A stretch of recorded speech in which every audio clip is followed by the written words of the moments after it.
I'm not a preacher, Republican presidential candidate Phil Gramm snarled to religious right activists in 1995 when they urged him to run a campaign stressing moral themes.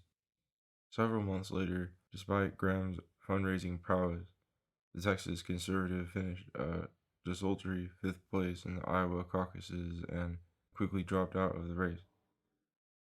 Since then, few candidates have made Graham's mistake.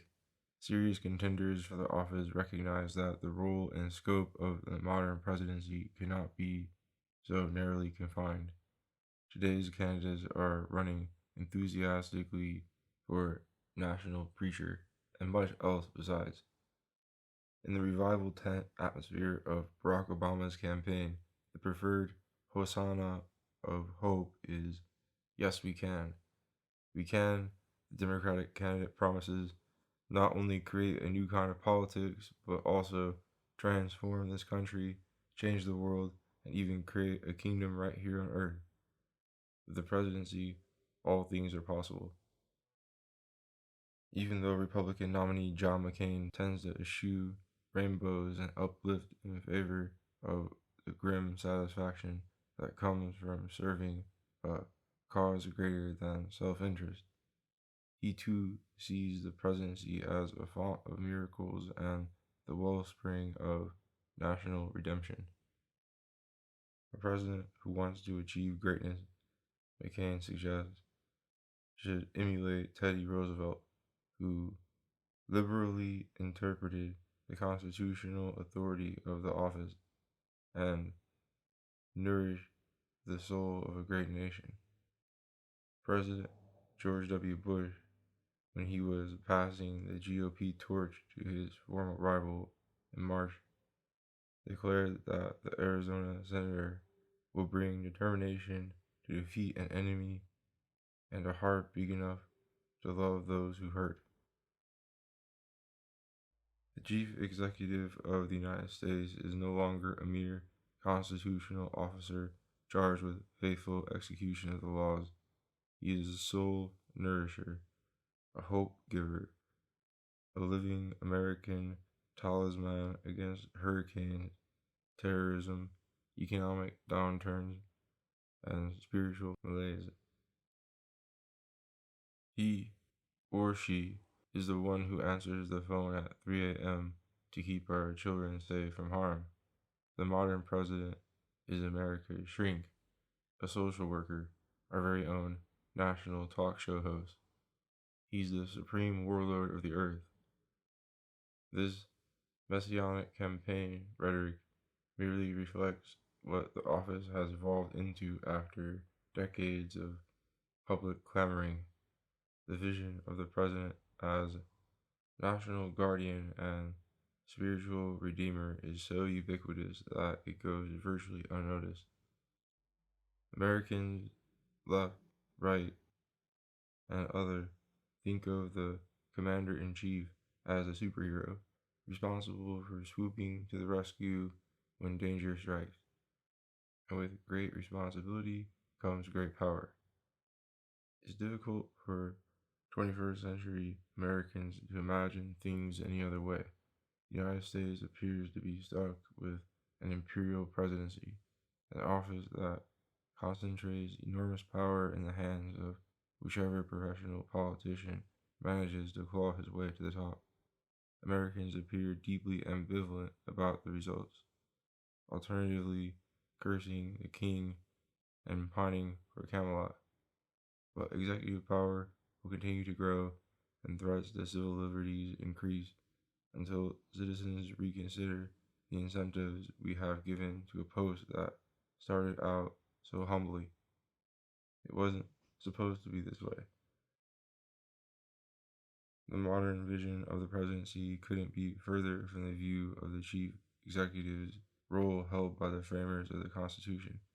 In an age long before distrust of power was condemned as cynicism, the Founding Fathers designed a presidency of modest authority and limited responsibilities. The Constitution's architects never conceived of the president as the person in charge of national destiny. They worked amid the living memory of monarchy, and for them, the very notion of national leadership raised the possibility of authoritarian rule by a demagogue ready to create an atmosphere of crisis in order to enhance his power. The constitutional office they designed gave the president an important role, but no particle of spiritual jurisdiction. The 69th essay of the Federalist Papers tells us in Federalist number 48, James Madison assured Americans that under the proposed Constitution, the executive magistracy is carefully limited both in the extent and the duration of its powers. Never were constitutional limitations more essential than when it came to using military power. Early Americans were no strangers to national security threats. In 1787, the United States was a small frontier republic, yet the Constitution limited emergency powers and sharply rejected the idea that the president was above the law. In no part of the Constitution, Madison wrote in 1793, is more wisdom to be found than in the clause which confides the question of war or peace to the legislature and not to the executive department. In any other arrangement, the trust and the temptation would be too great for any one man. Today, Americans expect their president to pound Teddy Roosevelt's bully pulpit, whipping the electorate into a frenzy to harness power against perceived threats.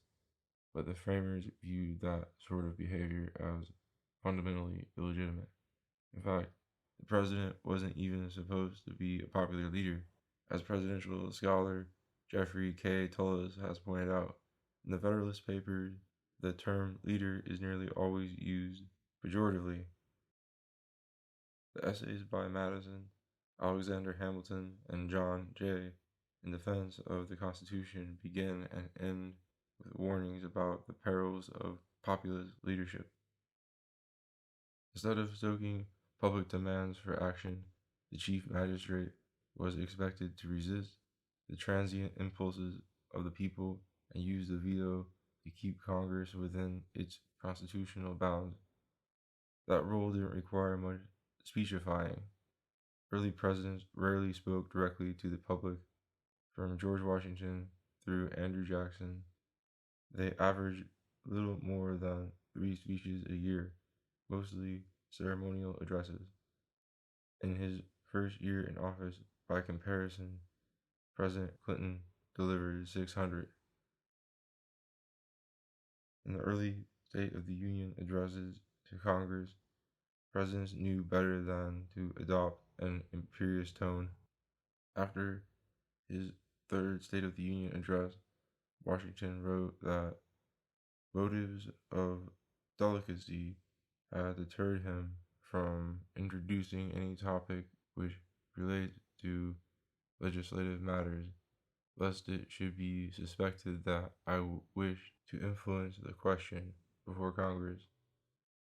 Yet the deference shown by Washington and his successor, John Adams, didn't go quite far enough for our third president, Thomas Jefferson, who thought their practice of speaking before the legislature in person smacked of the British King's speech from the throne. Jefferson began a new tradition by delivering the annual message in writing, and this held sway for 112 years until the power-hungry Woodrow Wilson delivered his first State of the Union address in person. The 19th century did see presidents occasionally taking independent action of enormous consequences. Jefferson purchased Louisiana without congressional approval. Madison seized West Florida in 1810, and Abraham Lincoln expanded presidential power dramatically throughout the course of the cataclysmic Civil War. Yet taken as a whole, the 19th century presidency was a pale shadow of the office we know today. In a 2002 study tracking 2 centuries of State of the Union and inaugural addresses. Political scientist Elvin T. Lim noted that in the nation's first decades, presidents rarely mentioned poverty, and the word help did not appear until 1859, nor did early presidents subscribe to the modern notion that it's all about the children. They rarely even mentioned the little buggers. But Lim found that Presidents Carter, Reagan, Bush, and Clinton made 260 of the 508 references to children in the entire speech database, invoking the government's responsibility to and concern for children in practically every public policy area.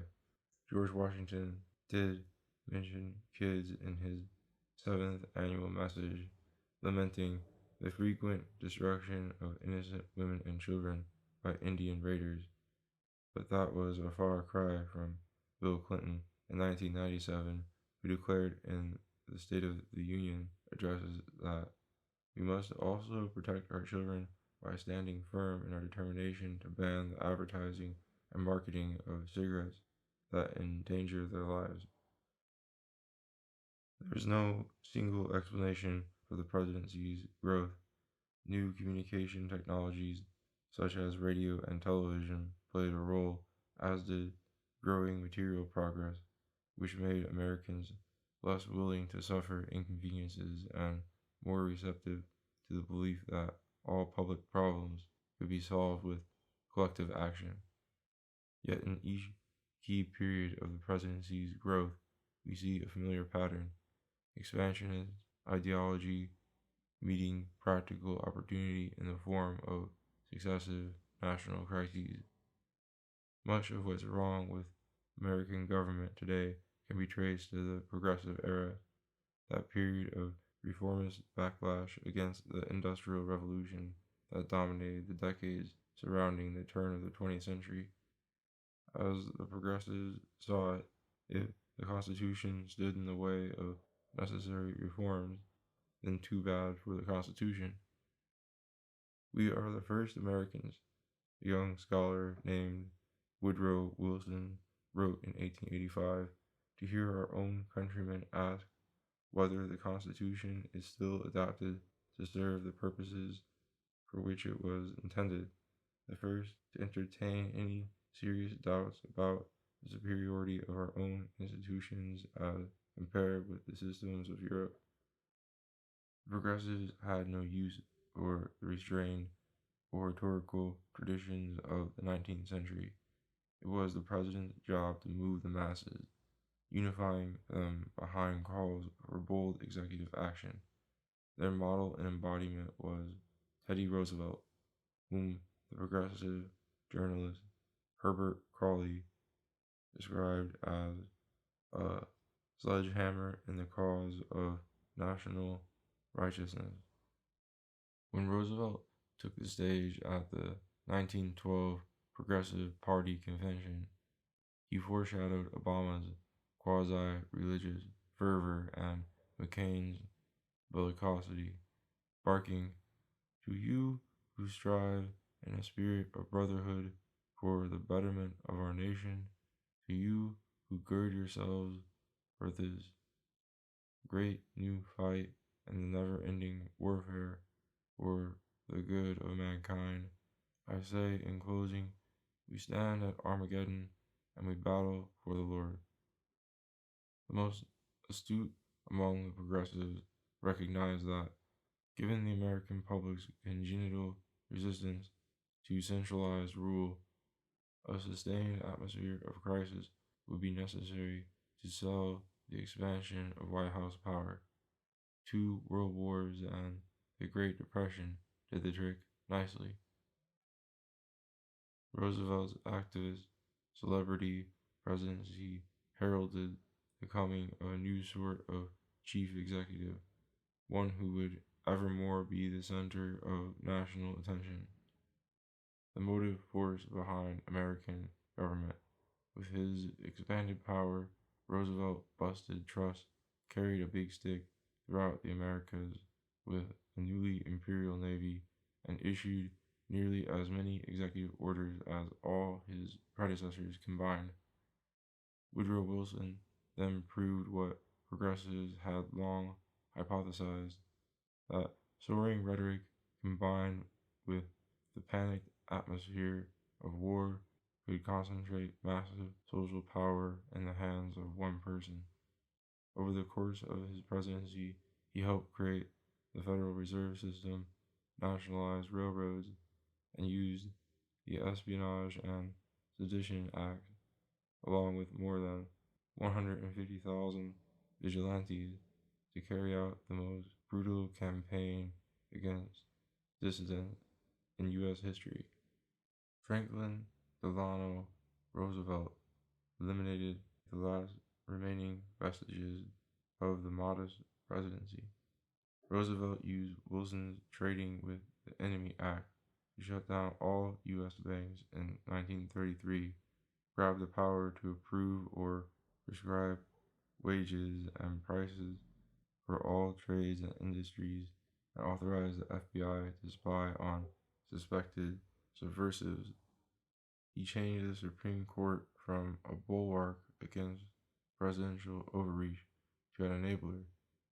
By the end of his 12-year reign, FDR had firmly established the president as national protector and nurturer.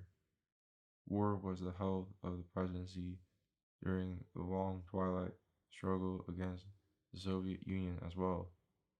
The worse matters get, Harry Truman's advisor Clark Clifford told him in 1947, the more is there a sense of crisis. In times of crisis, the American citizen tends to back up his president. During the Cold War, presidents used national security to justify spying on their political enemies. Richard Nixon might have been the most notorious abuser, but his predecessors also wielded the presidential bludgeon with gusto. When American steel companies raised prices in 1962, John F. Kennedy declared privately that they fucked us, and now we've got to try to fuck them. Then ordered up wiretaps, Internal Revenue Service audits, and early morning raids on steel executives' homes. During the Eisenhower 1950s and the JFK-LBJ 1960s, the newly ascendant conservative movement, coalescing around Barry Goldwater and William F. Buckley's National Review, was the most potent source of criticism of the imperial presidency. But enticed by the long-awaited prospect of an emerging Republican majority, and turned off by the journalistic and congressional attacks on Nixon, conservatives learned to stop worrying and love the executive branch. During the post-Watergate reform era, two senior Gerald Ford White House aides named Dick Cheney and Donald Rumsfeld fought tooth and nail against what they felt were dangerous shackles on the executive branch. They were supported by a conservative commentariat that refocused its ire on the Democratic Congress and the left-leaning press. I didn't like Nixon until Watergate, National Review stalwart M. Stanton Evans once quipped. Although Americans finally recovered their native skepticism toward power after Vietnam and Watergate, we never reduced our demands on the executive branch. The lesson we seem to have learned from the legacy of abusers was to trust less, ask more. In 1998, the Pew Research Center noted that public desire for government services and activism has remained nearly steady over the past 30 years. 2 years later, a report on a survey by National Public Radio, the Kaiser Family Foundation, and Harvard's John F. Kennedy School of Government put it fifthly: Americans distrust government but wanted to do more. The Bush administration's extra-constitutional innovations in response to the 9/11 terrorist attacks are by now all too familiar. John Yo, David Addington, and other members of the president's legal team constructed an alternative version of the National Charter, a neo-constitution, a neo-constitution, in which the president has unlimited power to launch war, wiretap without judicial scrutiny, and even seize American citizens on American soil and hold them for the duration of the war on terror, in other words, indefinitely, without ever having to answer to a judge. Conventional accounts of the post 9/11 imperial presidency emphasize the role of dedicated ideologues within the administration, men and women who had long believed that post-Watergate America had swung the pendulum too far back, jeopardizing national security. There's good reason for that emphasis, but the cabal of neocons' narrative risks obscuring the role that public demands have played in driving the centralization of power. In his 2007 book, The Terror Presidency, Jack Goldsmith, former head of the President's Office of Legal Counsel, describes the prevailing atmosphere within the executive branch after 9/11, one where the President's advisors were actually aware that all eyes were on the Commander-in-Chief. What is he doing to keep us safe? What more is he prepared to do? Goldsmith, a dissenter from the Bush administration's absolutist theories of executive power, often clash with Dick Cheney's deputy David Addington, the hardest driving supporter of those theories. But Goldsmith understood why Addington was so unrelenting. He believed presidential power was coextensive with presidential responsibility. Since the president would be blamed for the next homeland attack, he must have the power under the Constitution to do what he deemed necessary to stop it, regardless of what Congress said. That dynamic can lead to enhanced presidential power even in areas far removed from the war on terror, as was demonstrated in the aftermath of Hurricane Katrina. In business or in government, responsibility without authority is every executive's worst nightmare. That was the political reality facing the Bush administration in late summer 2005, when New Orleans was underwater and desperate for assistance. As Colby Kosh of Canada's National Post put it at the time, the 49% of Americans who have been complaining for 5 years about George W. Bush being a dictator are now vexed to the point of utter incoherence, because for the last fortnight he has failed to do a sufficiently convincing impression of a dictator.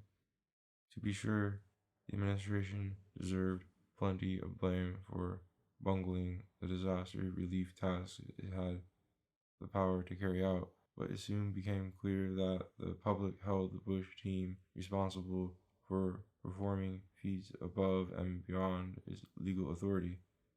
For a president beleaguered by public demands, seizing new powers can be an adaptive response. Small wonder, then, that the Bush administration promptly sought enhanced authority for domestic use of the military, although few in the media noted the historical moment the president received that authority. On October 17, 2006, the same day he signed the Military Commissions Act, denying centuries-old habeas corpus rights to enemy combatants. The president also signed a defense authorization bill that contained gaping new exceptions to the Bases Comitadas Act of 1878, the federal law that restricts the president's power to use the standing army to enforce order at home. The new exceptions to the act gave the president the power to fight a militarized federal war on hurricanes, declaring himself supreme military commander in any state where he thought emergency conditions warranted it, in a move that underscored the benefits of divided government. Congress this year restored pre-Katrina checks on the president's power to use standing armies at home. Yet Katrina's aftermath showed that when the public demands that the president protect Americans from the hazards of cyclical bad weather, it creates conditions for a large-scale executive power grab, and we cannot be sure that Congress will hold the line after future national disasters. To understand is not to excuse. No president should have the powers President Bush has sought and seized during the last 7 years. But after 9/11 and Katrina, what rationally self-interested chief executive will hesitate to centralize power in anticipation of crisis? That pressure will be hard to resist, even for a president devoted to the Constitution and respectful of the limited role the office was supposed to play.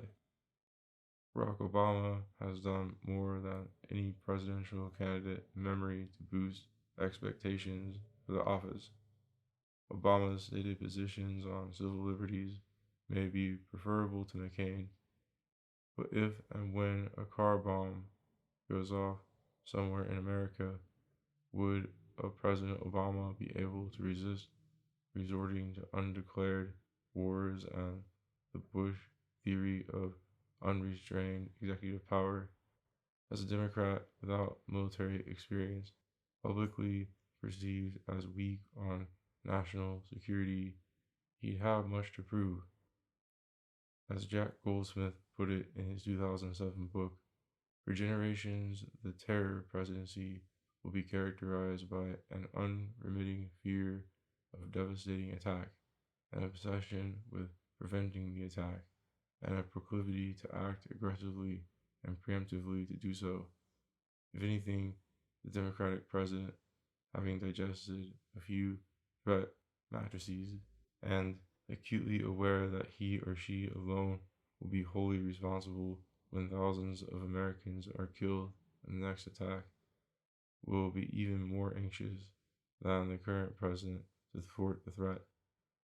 Law professors Jack Balkin of Yale and Sanford Levinson of the University of Texas at Austin are both Democrats and civil libertarians, so they take no pleasure in their prediction that the next Democratic president will likely retain significant aspects of what the Bush administration has done.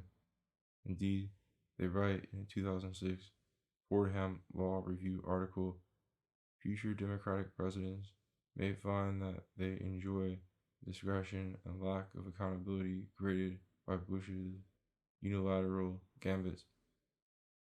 Throughout the 20th century, more and more Americans look to the central government to deal with highly visible public problems, from labor disputes to crime waves to natural disasters, and as responsibility flowed to the center, power accrued with it.